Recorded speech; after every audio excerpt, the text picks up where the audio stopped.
आज एठारे जो कार्यक्रम आयोजन कराई से अध्यक्षता करथिबा राज्य पाला परिषद सभापति श्रीयुक्त मदन मोहन जेना महोदय, मंचासीन वरेण्य अतिथि समय शुक्लता दृष्टि समस्त ना नहीं पार एवं मंच सामने बसी मो विज्ञ व्याख्या विवेकी महोदय, पाला संस्कृति सहित जड़ित समस्त सुधी समाज और संस्कृति प्रेमी जनसाधारण समस्त को यह अवसर में मोर हार्दिक अभिनंदन। गायक सरस श्रीयुक्त सुदर्शन महापात्र जयंती उपलक्षे अनुगामी मैंने आज एठार जो कार्यक्रम आयोजन कर सर्वप्रथम से साधुवाद जनाऊँ विशेष धन्यवाद जनाऊँ सुपुत्र जे यही एक भव्य कार्यक्रम आयोजन कर समस्ते जानती सांप्रतिक परिस्थिति पिता पुत्र संपर्क को नहीं अवनति देखा समय सुदर्शन महापात्र और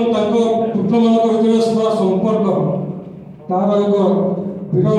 उदाहरण कहले अत्युक्ति एक सारस श्रीयुक्त सुदर्शन महापात्र जड़े प्रतिष्ठा पाला गायक और सुर संगठक ये कथा आपण समस्ते भल भाव जानते से जड़े कर्मठ व्यक्ति 80 बयस से साहित्य साधन प्रति रही यह सब बड़ा कथा जड़े साहित्य हिसाब से मुझे स्वागत जना बयसर अपराह्न निकट युवक सुलभ कार्य निपुणता देखा मिलूँ। पाला जगत में चक्र सुदर्शन कथा आपण समस्ते जानते से दुई जन लड़े पाला मंच में पाला गाँव उपस्थित दर्शक भावती से अभिनव संपर्क किंतु मंच रू ओह्लई गला क्षीर मिलन संपर्क को आखिरे न देखिले विश्वास करेंगे। सांप्रतिक परिस्थिति पाला पारंपरिक पाला ठारू दूरे जावा परि मन हो प्रतिष्ठा गायक सुदर्शन महापात्र पारंपरिक पाला परिवेशन जड़े दक्ष गायक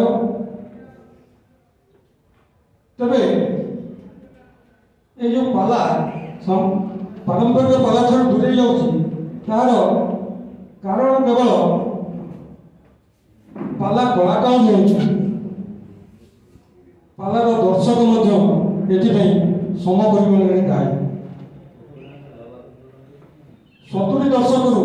मु पाला सहित ओतप्रोत भाव संपृक्त मु जड़े निरोड़ा पाला प्रेमी पाला को बहु मात्रा भल पाए से पाला देखी 70-80 दशक पाला देखी बर्तमान पाला भी देखुची से पाला भल लगुला बर्तमान पाला भल लगुच तेरे तफात ये से पाला परिवेशन शैली बर्तमान पाला परिवेशन शैली ठार संपूर्ण भिन्न 70 दशक मोर मन अच्छी गायक रत्न हरिनाथ कंठे शुणे मन गुहार ताश खेल विचार ये गीतटी एवं भी मो मन में गुंजन सृष्टि करे पाला को भल पाऊा पालार शुभमन आसुवा पालार उत्तरोत्तर उन्नति कामना करुवा व्यक्तिशेष आज ये उपस्थित अच्छा ये अवसर में समस्त को विनम्र निवेदन करुच्ची पालार उन्नति में जहाँ करा कथा ताहा आप समस्त जानते आम गोटे कथा अच्छी पिला न कांदिले माँ क्षीर दे तेणु आम जो मैंने समस्ते पालार उन्नति आग्रही आमको एनिमते संग्राम अब्याहत रखा पड़ो। मुझे भल भाव जाने आज ये मंच राज्य कला परिषद सभापति संपादक अन्य कर्मकर्ता प्रताप बाबू समस्त उपस्थित अच्छा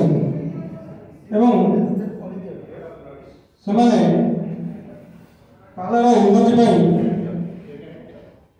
सतत चेष्टित आम राज्य कला परिषद सभापति श्रीयुक्त मदन मोहन जेना नेतृत्व आशा करुँच ये कार्यक्रम आगक अब्याहत हो पालार उत्तरोत्तर उन्नति हो गायक साहस श्रीयुक्त सुदर्शन महापात्र अवशिष्ट समय सरस सुंदर ये कामना कर सुस्थ निरामय जीवन यापन कर